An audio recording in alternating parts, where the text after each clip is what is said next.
குதிரை வண்டிக்காரன் கேட்குறாங்களாம், எனக்கு எங்கே போகணுன்னு தெரியலையேங்கிறாராம். சரி குதிரை வண்டியில் ஏறுங்கன்னா குதிரை வண்டியில் ஏறி உட்காந்துட்டார். குதிரை வண்டியில் அப்படியே வராங்க. கரெக்டாக அந்த வீட்டாண்டை வந்து நிற்கும் பொழுது வண்டி எந்த இடம் வண்டி நிற்கிது. இவர் இறங்கி எந்த இடம் இறங்கி நின்று பார்க்குறாராம். ஒன்றா அந்த அம்மா வாங்க வாங்க சாமி, உங்களை தான் முருகன் எங்களை அனுப்பிச்சாரு, நீங்கள் வந்து கனவில் வந்து சொன்னால் நீங்கள் வந்து எங்கள் வீட்டை சாப்பிட வாங்கன்னு கூப்பிடுது அந்த அம்மா. எங்கே சாப்பாடு ஏற்பாடு பண்ணிக்கல, என்ன பண்ணணும் ஒன்றும் கிடையாது, ஒரு பிளானிங் கிடையாது. அப்படிப்பட்ட ஒரு அதிசயம் முருகனே வந்து அழைச்சிட்டு வந்து தான் சாப்பாடு கொடுக்குறாரு இந்த இடத்துல. அதே போல் நிறைய இடங்கள் ஒரு கால் குத்திக்கும், ரத்தம் வந்துடும்.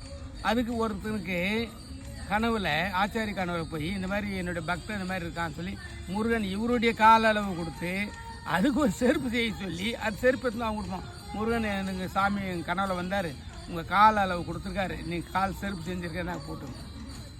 இவருக்காக கூடவே முருகன் வந்திருக்கார். அங்கேயே அந்த செருப்பு மானாமதுரை கிட்டவே நடக்கிற மாதிரி செருப்பு